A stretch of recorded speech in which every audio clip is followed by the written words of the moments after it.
Et si votre désir ne disait encore rien de vous comme un brasier sans foyer qui éclaire sans réchauffer? Vous avancez dans la pièce avec ce feu aux aguets, et l'on confond son lueur pour une identité. En vérité, ce n'est qu'une énergie mal adressée. Elle cherche un axe, pas une scène. Elle cherche un centre de gravité, pas un public. Tant qu'elle se projette au dehors, elle vous échappe. Tant qu'elle réclame des yeux pour exister, elle ne sait pas ce qu'elle veut. Jung l'aurait nommé autrement. Ce que vous poursuivez n'est qu'une ombre de vous-même, un fragment exilé qui demande retour. Regardez la flamme de près. Elle n'est ni ennemie ni maîtresse, seulement une force brute sans forme. Ce qui manque n'est pas l'intensité, c'est le foyer, l'architecture, qui permet de brûler sans se consumer. À partir de là, tout s'éclaire. On comprend pourquoi l'époque vous tend des miroirs partout et comment le reflet finit par prendre la place du visage. L'époque a fait du miroir une économie à part entière. On vous a appris à lire votre valeur dans le reflet. Désirez donc réel, vu donc vivant. Le désir s'est confondu avec l'identité, la validation avec l'oxygène. On nomme cela authenticité. Mais ce que l'on étale sans mesure perd d'abord son poids, puis son axe. Les plateformes ne vous demandent pas d'être. Elles vous demandent de paraître avec régularité. L'intime y devient métrique, la respiration, cadence d'algorithme.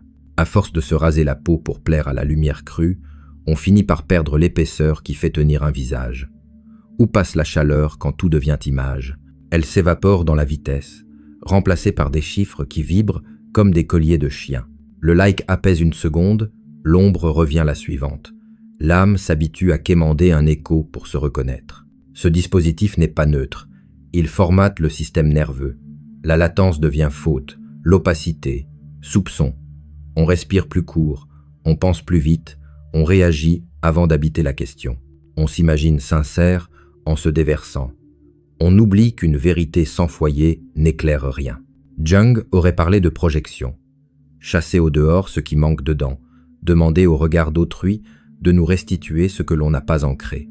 Plus le miroir renvoie d'éclat, plus l'axe interne s'amincit, plus on croit gagner, plus on s'éloigne de soi. La transparence intégrale, célébrée comme vertu, aplatit la forme, supprime l'ombre, donc la profondeur. Un être sans ombre ne résiste pas au moindre courant, il devient lisible au point d'être gouvernable. Dans cette économie, la demande d'attention n'est pas seulement sociale, elle est physiologique. Microdose de soulagement contre abandon de souveraineté. On finit par confondre la brûlure du projecteur avec la chaleur d'une présence. À quoi ressemble alors la liberté? Non pas à disparaître, mais à reconfigurer la scène où se forment les images, à séparer l'axe du reflet pour que le reflet cesse d'exiger l'axe. Tant que le miroir décide, le désir reste mal adressé et la vie se plie à sa chorégraphie. C'est ici que naît la pente douce qui semble élevée mais creuse, la promesse d'une conquête qui vous allège à chaque victoire apparente. Le piège ne se présente pas comme une chute, mais comme une ascension continue. Plus haut, plus visible, plus désirable. On l'appelle conquête, on la célèbre comme une preuve de vie, alors qu'elle fonctionne comme une tarière. Chaque victoire allège, chaque preuve apaise une minute et creuse d'un centimètre. Le cycle dopaminique a la douceur d'une promesse tenue, un regard obtenu, une réponse, un chiffre qui grimpe, et le système nerveux se détend comme si la faim avait disparu. Mais la satiété n'arrive jamais. Elle recule d'un pas, puis d'un autre, et la route entière devient un ruban qui promet au loin ce qu'il soustrait sous vos pieds. On nomme cela amour de soi, discipline, prendre soin. Souvent, ce n'est qu'une dépendance qui a appris le langage de la vertu. La conquête qui creuse a ses liturgies. L'entraînement pensé pour l'œil d'autrui, la phrase polie pour l'oreille attendue, la dépense pour le signe extérieur de vie. On croit prendre, on se livre. On se persuade d'écrire son récit, on réécrit seulement le script du jour en changeant les acteurs. À force d'obtenir, on perd la faculté de désirer autrement que par procuration. Le désir se réduit à ses déclencheurs, l'identité à ses reflets, la volonté à l'entretien des miroirs. Les moments d'euphorie ressemblent à de l'oxygène. Il n'alimente que le feu de surface. L'axe, lui, se délite. Et avec lui, la possibilité d'une forme qui tienne sans projecteur. Jung dirait que ce théâtre est un exil. Ce qui manque dedans s'agite dehors. On court vers l'autre pour se récupérer soi, on confond l'intensité avec la profondeur, l'éclat avec la gravité. La conquête ne répare pas la faille, elle l'anesthésie, elle n'ajoute pas de matière, elle repousse simplement l'instant où la question reviendra. De là naît une étrange fatigue, non pas celle du travail accompli, mais une lassitude translucide qui suit les pics comme l'ombre suit le corps à midi. On s'éveille alors à une évidence déplaisante. L'empire construit à coups d'approbation est un empire d'affichage, tenu par des vis trop courtes. Le moindre silence y fait bouger les murs. Ce piège prospère parce qu'il emprunte vos meilleures justifications. Il parle le langage du mérite, flatte l'endurance, promet la réparation par le même acte qui a causé l'usure. Il vous pousse à confondre preuve et valeur, visibilité et existence, conquérir et habiter. Et plus il réussit, plus il vous façonne pour ses propres fins, jusqu'à ce que le besoin devienne identité. C'est à cet endroit précis, quand l'ascension se révèle excavatrice, que la mécanique apparaît enfin, avec son appareillage patient de conditionnement et d'association qui, depuis longtemps déjà, tenait la main sur le volant. Le conditionnement affectif ne s'enseigne pas, il s'infiltre. Très tôt, le corps apprend une grammaire simple. Plaisir, approbation, approbation, valeur. Un sourire offert au bon moment, une caresse donnée comme récompense, un compliment qui tombe exactement quand il faut et déjà se noue l'association. Plus tard, la publicité reprendra cette syntaxe avec plus de moyens, puis les plateformes l'industrialiseront. Mais l'atelier était ouvert bien avant.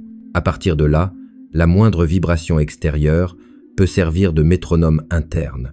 On ne cherche plus la justesse d'un acte, on cherche le signe qu'il sera aimé. La motivation se déporte vers le reflet, et la dignité se loue par tranches de 15 secondes. Ce couplage altère la perception du vide. Le silence n'est plus un intervalle respirable, il devient une alarme. Dès que l'écho se tait, la panique s'invite. Et si je n'existais plus, le système nerveux, dressé à préférer l'étincelle au foyer, réclame une dose de bruit. L'on confond alors intensité et présence. On surinvestit l'instant parce qu'il apaise, sans voir qu'il nous dépouille de la continuité où un axe pourrait se former. L'algorithme extérieur rencontre l'algorithme intime, deux horloges qui s'auto-renforcent en comprimant la latence, en suspectant toute opacité, en remplaçant la profondeur par l'accessibilité. À force, l'authentique devient une posture d'évacuation. Parler vite pour ne pas sentir, montrer plus pour ne pas regarder. Jung éclaire le dessous du mécanisme. Là où l'ombre n'est pas accueillie, l'on cherche au dehors une confirmation d'innocence. La fin d'approbation se présente comme recherche de vérité, mais elle est d'abord défense contre une part refusée de soi. On croit demander « Dis-moi qui je suis » et l'on exige en réalité « Dis-moi que je ne suis pas ce que je redoute ». D'où la dépendance au miroir. Il absout un instant, puis réclame son dû. Plus on se confesse au public, plus on s'épuise à tenir le rôle du rédimé. Le vide, qui pourrait devenir un creuset, est redéfini comme menace. On fuit donc vers l'image, on s'administre de petites preuves de vie, on soigne l'effervescence comme remède à l'inquiétude fondamentale. Ce régime fabrique des confusions durables. L'on prend la compulsion pour de la passion, l'excitation pour de la vitalité, la transparence pour de la probité. On se sent libre parce qu'on choisit sans cesse, alors que le choix est déjà cadré par les associations anciennes. La volonté ne s'éteint pas. Elle se met au service de ces liens invisibles, ces fils affectifs qui attachent l'action au regard d'autrui. Il ne s'agit pas d'un complot extérieur, mais d'une éducation du nerf, patiente et efficace, capable de faire de l'instant un maître et du reflet un oracle. Tant que ce conditionnement demeure implicite, le désir reste mal adressé et creuse au lieu d'élever. Et ce que nous refusons de reconnaître en nous prend la route du dehors pour revenir sous forme d'images, de scénarios et de poursuites qui nous portent notre propre visage. L'ombre n'est pas un intrus venu de l'extérieur, c'est la part de vous que vous avez exilée pour que le miroir vous renvoie un visage acceptable. Elle parle le langage des omissions, jalousie rebaptisée zèle, colère fardée en rectitude, fin d'être vue déguisée en générosité. Tant qu'elle demeure hors champ, elle se projette sur le monde comme un film muet. Vous poursuivez des corps, des signes, des positions, croyant courir vers l'objet, alors que vous courez vers un fragment de vous-même que vous n'avez pas su accueillir. Ce que vous admirez avec ferveur chez l'autre est souvent votre puissance non vécue. Ce que vous méprisez avec constance est souvent votre fragilité refusée. La projection est une économie. Elle paie en poursuite ce qui aurait pu se payer en regard intérieur. Le conditionnement affectif a offert à cette part bannie une scène infinie. Chaque fois que vous vous confessez au public, vous cherchez en réalité une absolution. Dites-moi que je ne suis pas cet excès qui m'effraie. L'applaudissement apaise un instant, puis réclame davantage. L'ombre, insatisfaite, redemande la rampe. On croit se libérer par transparence. On installe une dépendance au verdict. La vigueur apparente de la chasse masque une altération discrète. Plus vous récoltez d'éclat, plus l'axe se vide, et l'ombre, privée de domicile, s'active en coulisses pour écrire le prochain épisode. À la surface, c'est de l'entrain. En profondeur, c'est un évitement. Accueillir l'ombre ne consiste ni à la blanchir, ni à lui céder la régie. C'est lui restituer un lieu où elle puisse être vue sans procès. Nommer sans plaider, laisser remonter l'affect jusqu'à sa dernière vibration, écouter ce qu'il protège vraiment, la peur de n'être rien sans regard, la honte d'avoir voulu, l'orgueil d'avoir été blessé. Dans cette attention, quelque chose change de matière. La tension cesse d'exiger un spectacle. La chaleur trouve un foyer. Le vide, auparavant menaçant, devient une alcôve où l'on respire. L'opacité, jadis soupçon, redevient profondeur. L'ombre intégrée ne se rue plus à la fenêtre, elle épaissit les murs. Alors, la relation au monde se déplace d'un degré. L'autre n'est plus requis pour tenir votre plafond, ni convoqué pour porter vos contradictions. Il redevient un visage, non une scène. Le désir perd son hystérie d'être regardé. Il retrouve la gravité d'un axe. Ce que vous cherchiez en conquête se rend disponible en présence. La maîtrise qui s'esquisse ici n'est pas froideur, mais cohérence. Moins de fuite devant soi, moins de dépenses pour acheter une paix précaire, davantage de matière pour supporter la latence où une forme peut se décider. À ce point seulement, l'énergie cesse d'errer et peut commencer son travail d'alchimie. Quand l'ombre a retrouvé domicile, le feu cesse de chercher la fenêtre et demande un foyer. La transmutation commence là, non dans la privation, mais dans le tenu. Il ne s'agit pas d'éteindre le désir, ni de le sanctifier. Il s'agit de lui donner une forme capable de porter sa chaleur sans se fissurer. Freud parlait de sublimation, Jung d'alchimie psychique. Les deux nomment ce même passage où une énergie brute, jusque-là vectorisée vers l'extérieur, se remet à circuler dans l'atelier intérieur. Le feu n'est plus tyran ni ennemi, il devient matière première. Il brûle, mais il ne brûle plus tout. Cette alchimie se joue à même le corps. La respiration s'allonge et fait place, non pour retarder le monde, mais pour accorder le nerf au geste juste. Les micro-réflexes qui autrefois jetaient l'étincelle au dehors deviennent de petits retours au centre. L'excitation perd son urgence, la présence gagne en poids spécifique. On découvre que l'intensité n'est pas la quantité de chaleur, mais sa tenue. Un regard cesse d'être un signal de convocation, il redevient un phénomène. Une provocation n'exige plus de réponse, elle redevient information.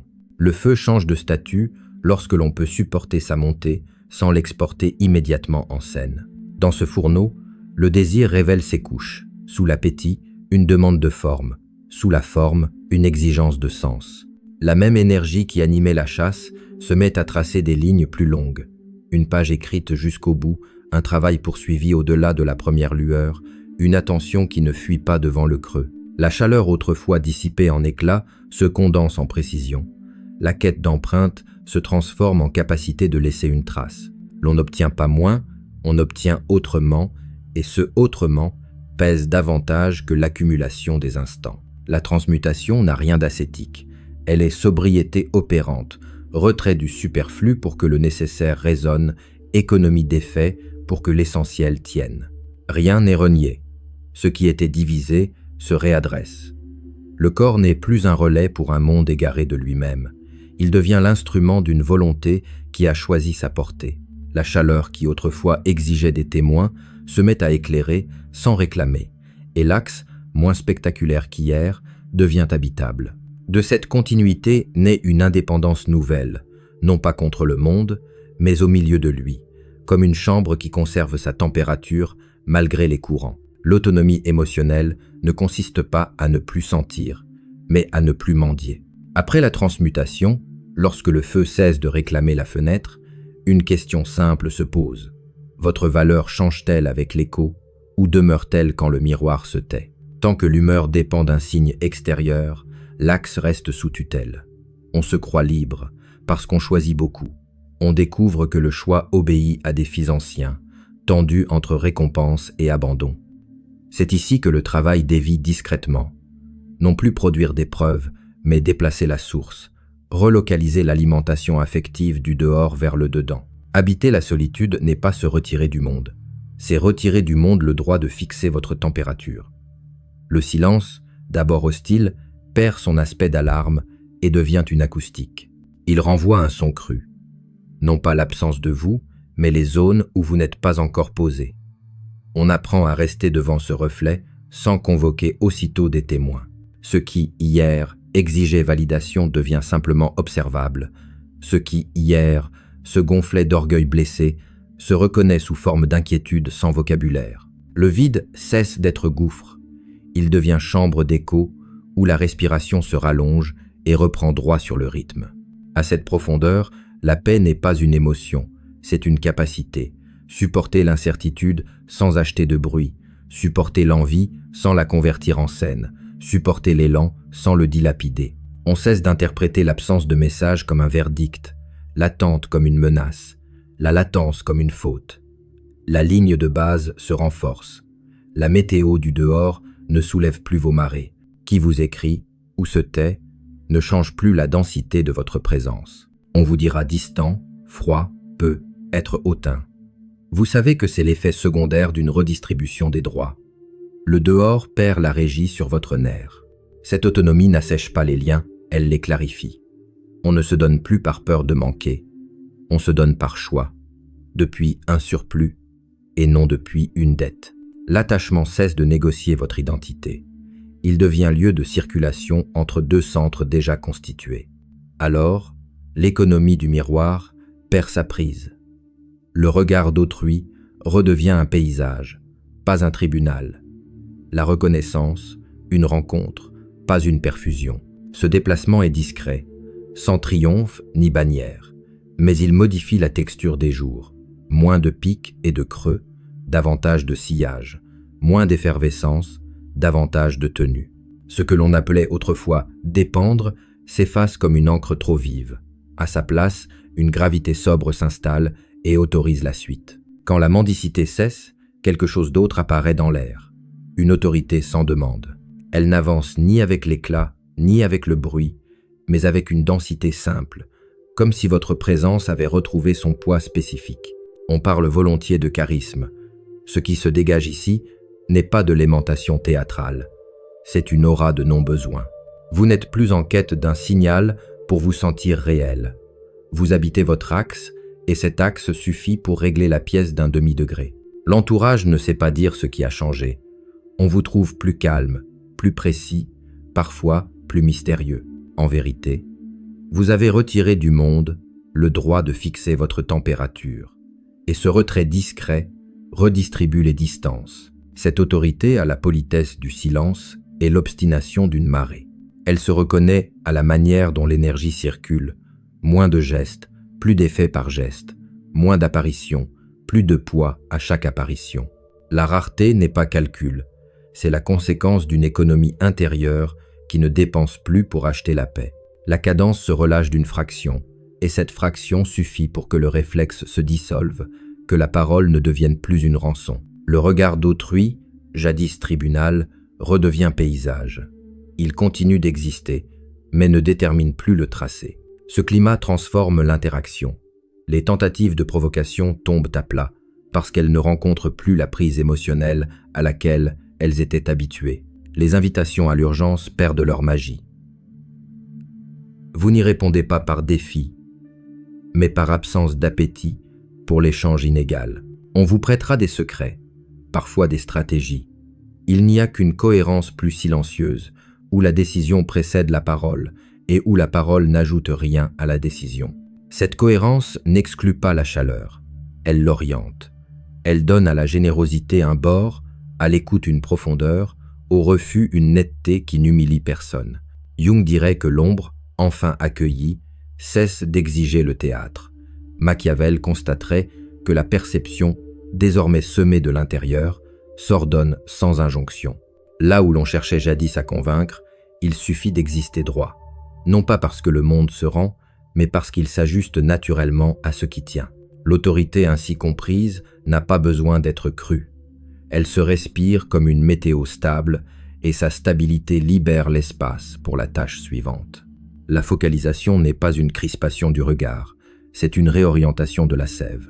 Lorsque la mendicité affective s'efface et que l'autorité calme s'installe, l'énergie cesse de tourner autour des miroirs pour choisir une direction.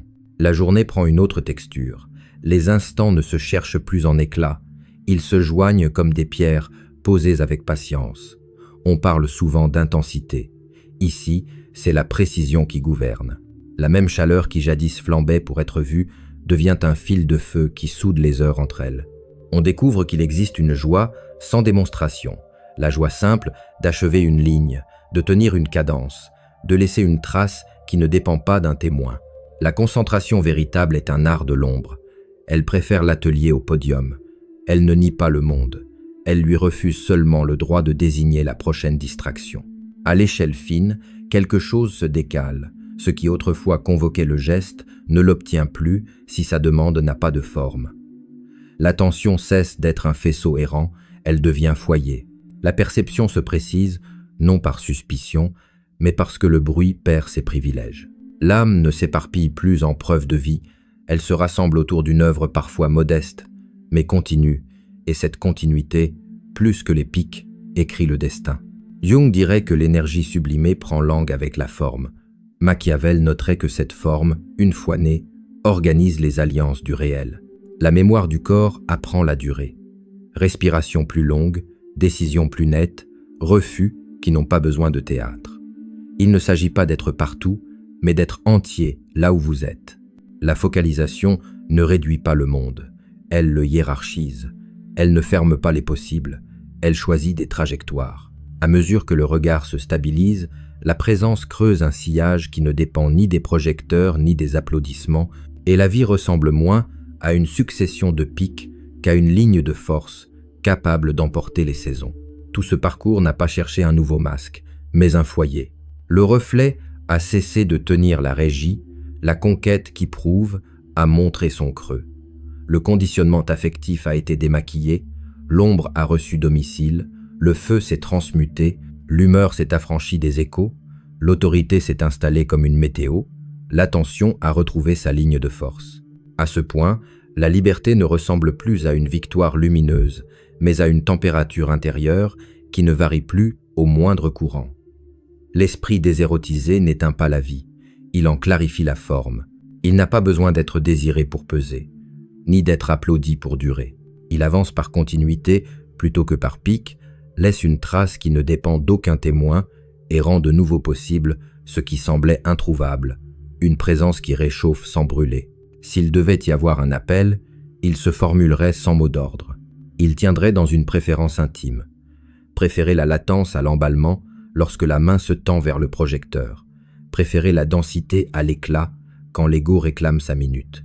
Préférer l'atelier au podium quand l'œuvre demande du souffle.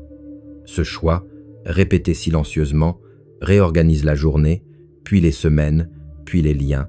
On ne gagne rien de spectaculaire. On cesse simplement de se perdre. Et, dans ce recul du vacarme, un axe demeure, assez ferme pour porter le feu, assez discret pour laisser le monde s'ordonner autour.